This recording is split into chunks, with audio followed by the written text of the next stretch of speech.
ચૂલા ઉપર જો મસ્ત બને છે ભજીયા.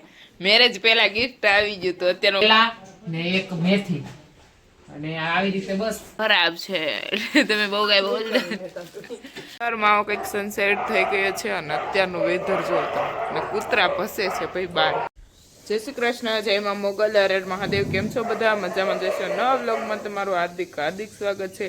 તો ભાઈ અત્યારના સવારમાં મસ્ત બધા જાગી ગયા છે અને બધા કરે છે પોતપોતાનું કામ. તો મમ્મીએ પેલા ગૌશાળાએ ગયા પેલા છે ને મસ્ત ઘી ગરમ કરવા માટે મૂકી દીધું છે અને બધા બસ પોતપોતાનું કામ કરે. આવું બધું ચાલે છે.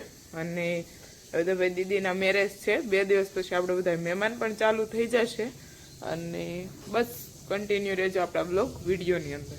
ઉપર જો ગરમ ઘી કરવા માટે મૂકી દીધું છે અને આપણું ઘી ભાઈ થઈ રહ્યું છે તૈયાર. અને તમારે જો પણ શુદ્ધ ગીર ગાયના ઘીનો ઓર્ડર કરવો હોય તો અહીંયા હું નંબર આપી દઈશ, ત્યાંથી તમે કોન્ટેક્ટ કરી શકો છો.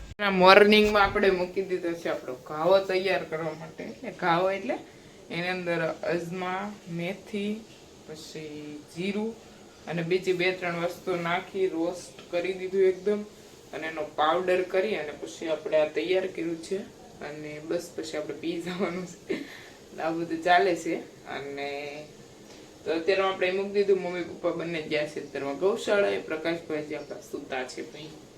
અને બસ હવે કાલે મીનાક્ષી દીદીના આપણે લગ્ન ઢોલ સાંકડો કરવાનો છે અને બસ ઢોલ સાંકડો કર્યો પછી સાંજે ગીત ગાવાનું ને બધું ચાલુ થઈ જશે અને 2 દિવસ જશે એટલે આપણા બધા ભાઈ સુરત અને દૂર દૂર રહેતા હોય મહેમાનો બધા આવવા મળશે અને આપણા બધા બહેનો પણ આવી જશે 1-2 દિવસમાં અને ફઈઓને બધા ધીમે ધીમે આવવા મળશે. અને બસ અને લાસ્ટ દિવસોમાં વધારે આવશે પીઠીના દિવસે ને એમ અત્યારે બધા જોબ હોય, કોકને કામ હોય એટલે બિઝનેસ હોય એટલે એલા દિવસ રજા ન પાડીએ કે એવું બધું હોય. અને ચાલો તો પેલા આપણું જે મોર્નિંગનું કામ થોડુંક અધૂરું છે એ કમ્પ્લીટ કરી નાખીએ અને પછી મળીએ. ઉઠી અને એના હેર લઈને અને આવી જશે સીધા શેરીમાં. ઋષિબેને જાગ્યા છે, મૂડમાં નથી. મૂડ આવે જો ઋષિ તાજી. એનું મન કોઈ દી ગુડ હોય જ નહીં. મોર્નિંગ કોઈ દી ગુડ હોય જ નહીં કેમ કે એને ઊંઘ જ નીકળી આવતી હોય તો એનું ગુડ કેમ કરવું મિત્રો? તો અત્યારે જ આપણી શેરીનું વેધર કંઈક આવું છે અને જો કેવું મસ્ત ગામડું શાંત ચિત્ત વાળું નહીં ઋષિ? સિટીમાં તો અત્યારનું ટીટી થતું હોય. ટીટી ઋષિતાની સિટીમાં જ ગમે. આપણે તો એવું કઈ નહીં ઋષિ, સિટી ગામડું બધું હાલે. વો બીજી આવ્યા છે સુરતથી તો એને કરવા છે લીમડાના દાંતણ. તો પપ્પા અત્યારે લાડ બધા લાવ્યા. કાકી હવે તમે ત્યાં સુધી રોજ કરે જ રાખો દાંતણ. મસ્ત દાંત રહી ને એનાથી મજબૂત થઈ જા. કરતા બેન થઈ જાય એમાં આ ઠંડી એટલે ભાઈ દેશી દાંતણ કહેવાય. પેલા આપણા પૂર્વજો ભાઈ આ દાંતણ કરતા એને કઈ દાંત ખેસાવા ન પડતા. અત્યારે આપણે દાંત ખેસાવા પડે ને દાંત દુખતા હોય ને પેઢા ખોસી જાય ને એ બધું આ બ્રશ કરીને. હજી સીવવાનું કામ ચાલુ છે અને મીનાક્ષી દીદી કટિંગ કરે છે અત્યારે. આપણે મીનાક્ષી દીદીને જ્યાં સુધી માંડવામાં બેહાડીને ત્યાં સુધી સીવવાનું કામ ખૂટવાનું નથી કેમ કે આપણા બધા આઉટફિટ આપણા મીનાક્ષી દીદી ડિઝાઇનર છે એટલે બધા આઉટફિટ એને ડિઝાઇન કર્યા છે એટલે એવું બધું છે. એટલે અત્યારમાં હજી એને શરદી થઈ ગઈ તો એ કટિંગ તો કરી જ છે અને આપણે હવે થોડુંક કામ કરી નાખી નકર આપણી બાકા ચીકી કોક બોલ. તો ભાઈ હવે આપણે નજીક લગ્ન આવી ગયા છે અને બહુ પછી કાકી કામ કરશે તો મારા મમ્મી મારો વારો પડી જાય. તું તાર કાકી પાસે બધું કરે, તું કઈ કહે કે નહીં? તો કાકીની અત્યારમાં રસોઈ બનાવે છે અને આપણે ઘરનું થોડું કામ બાકી છે એ કમ્પ્લીટ કરી નાખીએ અને પછી મળીએ. મૂકવી દીધો છે સૂલો. હમણાં સૂલા અલગ પ્રકારના આવશે. આપણે આ 30 સૂલો ફેરો છે કે સેટિંગ આવતો ને. અને ઋષિતાને જો મને એ બહુ હાસે. અમારા ઋષિબેન મારી હાટું સ્પેશિયલ ચૂલાના રોટલા બનાવે છે. કા ઋષિ?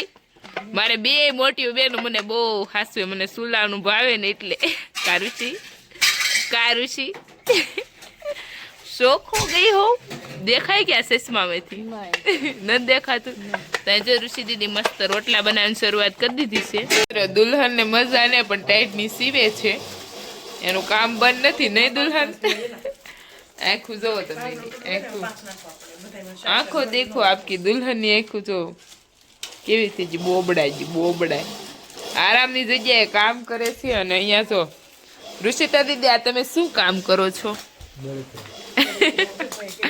ભાઈ બળતરા કરે છે. ભાઈ બળતરા કરે છે, ઋષિને બળતરા નથી. હા. જો હું તમને સમજાવવા મારો રિવાજ અહીંયા કેવું હોય કે વાનો દેવા, મોટી બેન વાનો દેવા ને, વાનો દેવા અને બીજું નો દે. વાનો દેવા આવે ત્યારે છે ને આપણે આવું પેકિંગ દેવાનું હોય. તો અત્યારે હવે વાના રસમ કરે એવું, બાકી એ આપણે સિસ્ટમ પ્રમાણે વાનો એ રીતે ન હોય. તો આવી રીતના વાનો દેવા આવે ને ત્યારે એને આવું એકુકી પેકિંગ દેવાનું, અને એટલા માટે ભાઈ પેકિંગ કરે છે. જો एक्चुअली में बड़तरा करे छे. राइट प्रकाश भैया, क्या बोलते हो आप? क्या बोलते पब्लिक? पब्लिक क्या बोलती है? मिया मिया भाई तारू हमणा वींदड़ू થઈ ગયું, કામ કરી કામ સો મોટું તારું અહીંયા છો તો હાવ નાનું એવું થઈ એનું મોઢું જો હાવ નાનું એવું થઈ ગયું. હે ઋષિનું આજ નહીં થાય.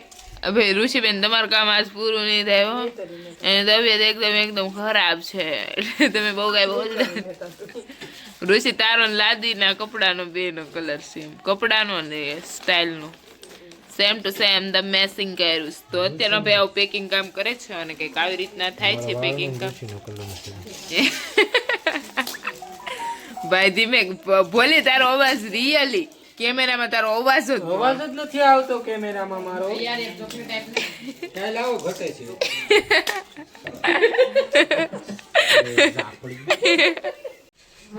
અત્યારે સાંજનો સમય થઈ ગયો છે અને અત્યારે ભાઈને ખાવાના છે ભજીયા. એટલે આપણે 3 ટાઈપના ભજીયા બનાવવા છે, પટ્ટી, એક ભરેલા ને એક મેથી. અને આવી રીતે બસ આપણે બધા લોટાઓ તૈયાર, બધી વસ્તુ તૈયાર થઈ ગઈ. હવે આપણે ચૂલે આજે બનાવવાના છે ભજીયા. આ છે આપણા પ્રકાશભાઈ અને અહીંયા કરે છે વેઇટિંગ ભજીયાનું, એની જોડે જોડે ખાય છે સિંગ. ભાઈ જો મીનાક્ષીબેન માટે ગિફ્ટ આવી ગયું છે, પ્રકાશભાઈના ફ્રેન્ડે ગિફ્ટ આપ્યું છે. મેરેજ પહેલા ગિફ્ટ આવી ગયું તો અત્યારે પપ્પા અનબોક્સિંગ કરે છે. અને જો કેટલા મસ્ત બાઉલ આપ્યા છે ગિફ્ટમાં, અને ભાઈને thank you so much gift આપવા માટે. નહીં પપ્પા, બધાનો ભાવ જ એટલો છે. તો અત્યારે મસ્ત ગિફ્ટ આવી ગયું છે મીનાક્ષી દીદીના, બહુ મસ્ત બાઉલ છે. તો અત્યારના ભાઈ આપણે બનાવવાના છે ભજીયા, તો એના માટે મીનાક્ષી દીદી બધી તૈયારી કરી નાખી છે. અને એની સાથે સાથે બનાવવાની છે મસ્ત ચટણી. તો ચટણી બનાવવા માટે મેં અહીંયા મૂકી દીધી છે. અને અત્યારનો પ્લાનિંગ આપણે હતો કે ઓળો અને રોટલો બનાવશું, પણ પ્રકાશભાઈ કહે કે નહીં ભજીયા બનાવવા છે, મસ્ત મરચા લેવા છે મમ્મી પપ્પા મોવાથી. તો આપણે ફાઇનલી પ્રોગ્રામ મસ્ત ગોઠવી દીધો છે અને આવું બધું ચાલે છે. અને હમણાં દીદીના ભાઈ મેરેજ છે, તો આખો દિવસ મેરેજના કામમાં હોય, તો બ્લોગ શૂટ કરવાનો સમય ન રહે, કેમ કે તો બધું હેન્ડલ કેમ કરું, તો અત્યારમાં કામનું થોડુંક હોય વધારે. અને મહેમાન આવ્યા પહેલાં જે થોડીક નાની મોટી તૈયારી હોય, બધી તૈયારી રેડી કરવી પડે. અને અહીંયા બને છે આપણી ચટણી. ચૂલા ઉપર જો મસ્ત બને છે ભજીયા પટ્ટી, મીનાક્ષી દીદી બનાવે છે. અને બધા મિક્સ મસાલા ઘાણ કાઢે છે. તો અત્યારમાં પટ્ટી મૂક્યા છે, પેલા ગોળ ભજીયા મૂક્યા મેથીના. તો મસ્ત ગરમા ગરમ ભજીયા ખાવા માટે કાકા અને પપ્પાને બંનેને બેસાડી દીધા છે. અને મીનાક્ષી દીદી સામે ગરમા ગરમ ભાઈ ખવડાવવાના છે બધાને.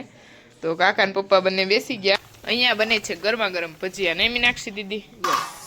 તો બધા આવો અમારા ઘરે ભજીયા ખાવા. છેલ્લી વાર હું ભજીયા બનાવી દઉં.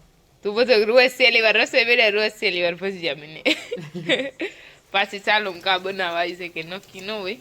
તો ચૂલાના હો ભાઈ, આપણે ચૂલા વગર ગેસ બરોબર ફાવતો નહીં. કેમ? ગેસ ફાવતો નથી હિરલ ને, મને બહુ ફાવે. મને તો આઈ ડોન્ટ લાઈક ગેસ. હવે એમ થાય ચૂલો જ વાપરવો. ગામડામાં રહી તો ચૂલાની મોજ માણી, સિટીમાં જાય ચૂલો ન. હકીકતમાં મને અહેસાસ જો હોય ને અસલી ચૂલાનો ને ગેસનો મોટી બેન, તો જયપુર રાજસ્થાન જઈને